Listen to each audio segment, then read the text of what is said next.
মৃত্যু থেকে নিয়ে আখিরাত, এই সবটা বিষয় অদৃশ্য রাখছেন। জান কবজের কষ্টটা কি, রুহু কবজের কষ্টটা কি, সাকরাতুল মাউত আল্লাহ আড়াল রাখছেন আমাদের থেকে।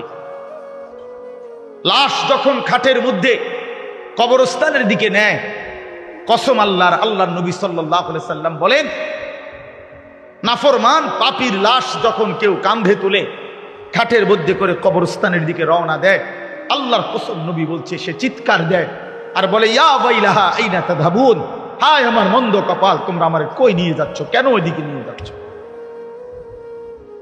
রাসূলুল্লাহ সাল্লাল্লাহু আলাইহি ওয়াসাল্লাম বলেন, ওই নাফরমানের চিৎকার আল্লাহর সমস্ত মাখলুকাত, শুধু মানুষ এবং জিন ব্যতীত বাকিরা সবাই শুনতে পায়। ওয়ালাউ সামিআল ইনসানু লাসাইকা, নবীজি বলেন, মানুষ যদি একবার শুনতো, সাথে সাথে সমস্ত মানুষ চিৎকার দিয়ে বেহুশ হয়ে পড়ে যেত, বেহুশ হয়ে পড়ে থাকত। পরে ভাইয়া কবরের আযাব না, শুধু ওই খাটিয়াটা নিচ্ছে একমাত্র কবরস্থান, এই সময়ের চিৎকার।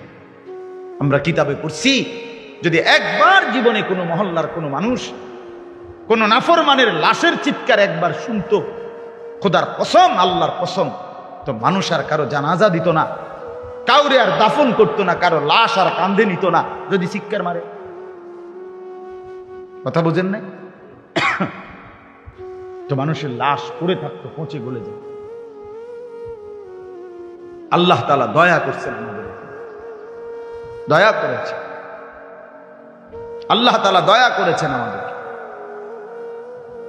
এজন্য আপনাদের কাছে বলি, আমি সহ আপনারা সবাই আমরা একথা ভাবতে শিখি যে আখিরাত নিশ্চিত।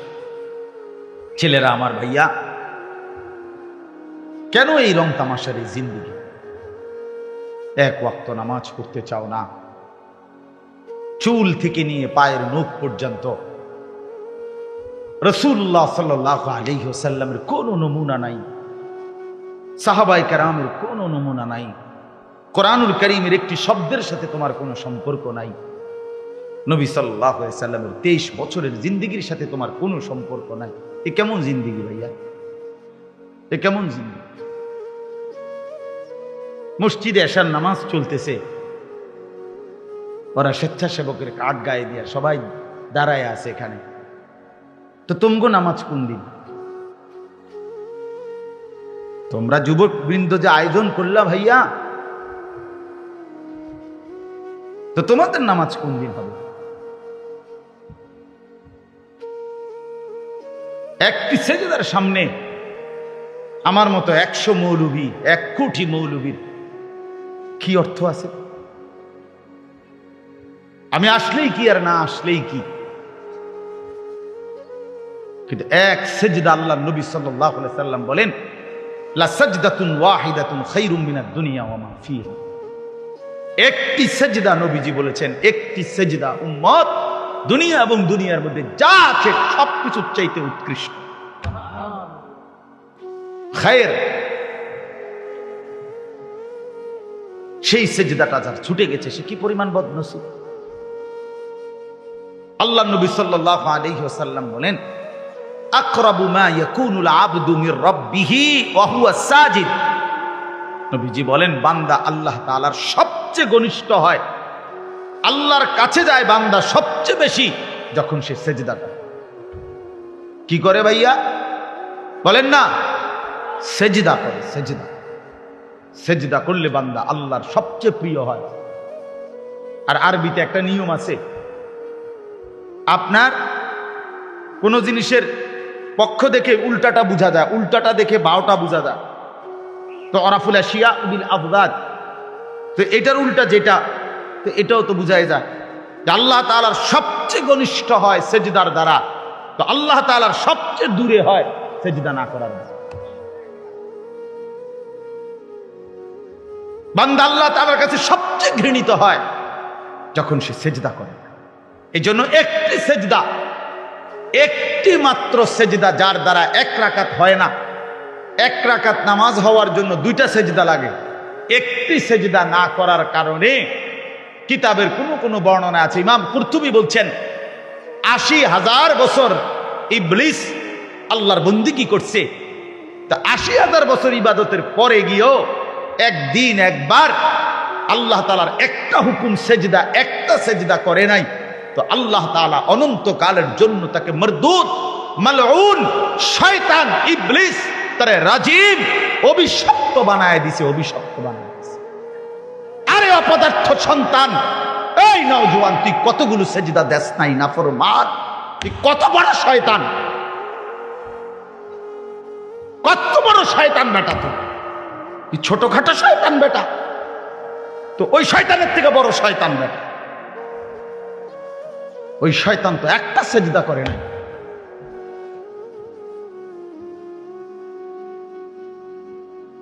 তুমি শয়তান কয়টা সেজদা করো না?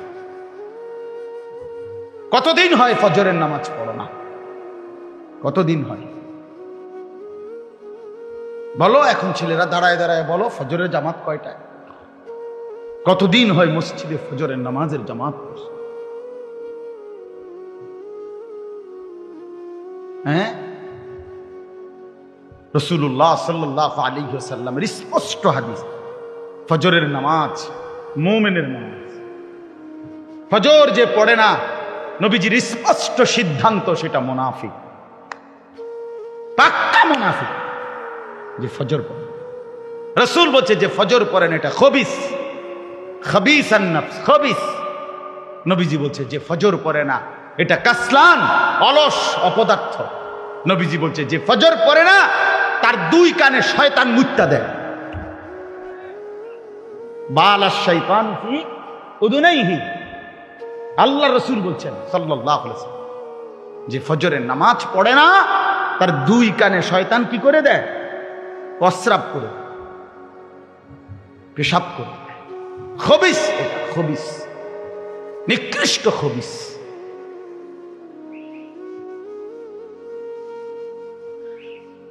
মান কাসুরা সালাতুহু হাসুনা ওয়াজহুহু, নবীজি বলে যে নামাজ বেশি পড়ে আল্লাহ তাআলা তার চেহারা সৌন্দর্যময় করে। যার নামাজ যত বাড়বে তার চেহারার নূরানিয়াত, সৌন্দর্য তত বাড়বে। হোক না সে কালো, হোক না সে নিগ্রু, কিন্তু তার চেহারা মায়াময়। বেলাল তো ছিল কালো, আল্লাহ তাআলার কাছে দাম। আবু লাহাব তো ছিল শুধু সুন্দর না, সুন্দরের আব্বা, সুন্দরের আব্বা। আবু লাহাব শব্দের অর্থ হইল সুন্দরের বাপ। আবু লাহাব একবারে টকটকিয়া সুন্দর ছিল, বেশি সুন্দর আছিল আবু লাহাব। আবু লাহাবের নাম আবু লাহাব, আব্দুল উজ্জা, ওইটা ছিল তার মূল নাম। আর আবু লাহাব তার উপাধি, মানে এত বেশি সুন্দর ছিল, টকটকে সুন্দর। অথচ সে আল্লাহ তাআলার কাছে কি পরিমাণ ঘৃণিত! কি ভাই, বেলাল কি পরিমাণ প্রিয়, কি পরিমাণ প্রিয়! কোরআন শরীফে আছে সূরা নিসার মধ্যে ৬৯ নম্বর আয়াত, এক হাবশী সাহাবী, এই কালো নিগ্রু সাহাবী, আফ্রিকান হাবশী সাহাবী, একদিন নবীজিকে, এক সাহাবী আল্লাহ নবী সাল্লাল্লাহু আলাইহি সাল্লামকে একদিন বলছি, ইয়া রাসূলুল্লাহ, আমার একটা প্রশ্ন ছিল, কথা ছিল। আল্লাহ নবী সাল্লাল্লাহু আলাইহি সাল্লাম বলেন, বলো। বলছে, ইয়া রাসূলুল্লাহ, আপনি অনেক সুন্দর, আমি একদম কালো, আপনার সৌন্দর্যের সাথে আমার চেহারা সুরতের কোনো তুলনাই নাই। আপনি অনেক গুণের অধিকারী, আমার কোনো গুণে নাই, আপনার সাথে আমার কোনো তুলনাই নাই। কিন্তু আমার একটা সান্ত্বনা তো আছে দুনিয়াতে, যে আমি যখনই আমার মনটা চায়, আমি শত কালো হই, শত দুর্বল হই, সামান্য মানুষ হই, তা আমি আপনারে দৌড়াই আইসা দেখি, আর আপনারে দেখলে আমার দিল শান্ত হয়ে যায়। এখন আমার প্রশ্ন হইল, হাসরের ময়দানে তো আপনি আল্লাহ তাআলার উচ্চ জান্নাত, সর্বোচ্চ জান্নাতে চলে যাবেন, কারণ আপনি তো সর্বশ্রেষ্ঠ। আপনারে তো আল্লাহ জান্নাত দিবে, সর্বোচ্চ জান্নাত। আর আমারে দিবে কিনা তার কোনো নিশ্চয়তা নাই। যদি দেয় তো দিব, যে কোনো একটা জান্নাতেই তো দিব, আমারে দিল। দয়া করে যদি আল্লাহ দেয়, তখন সেইটা তো আর আপনি যেখানে থাকবেন ওইখানে না।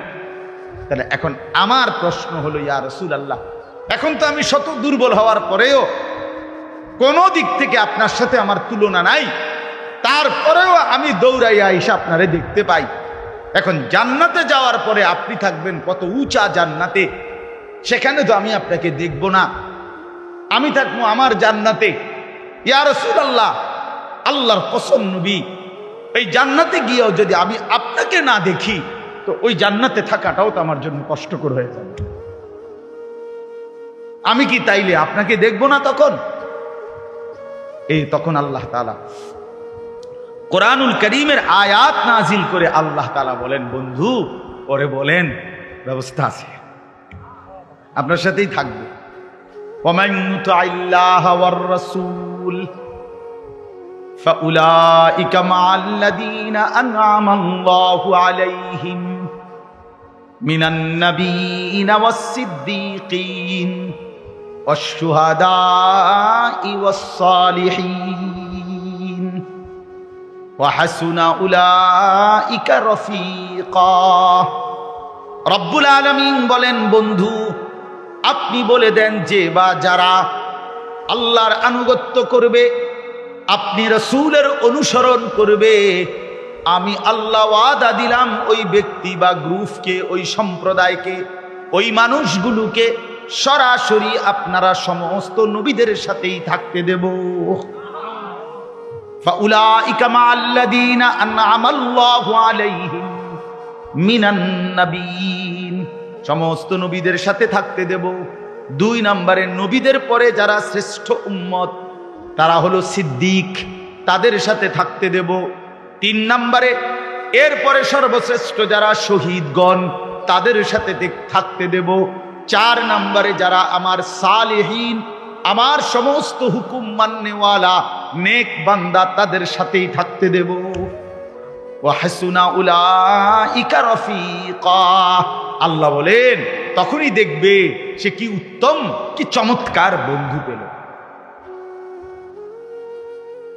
প্রিয় ভাই আমার, বাবা আমার, পর্দার আড়ালের মা বোন আমার, এটা বোঝা উচিত। আজকে নওজোয়ান তোমরা বুঝতেছ না, কোনোটাই বুঝতেছ। কি এক নেশার, কি এক মোহ, কিসের উপরে জিন্দেগি শেষ করে দিচ্ছ।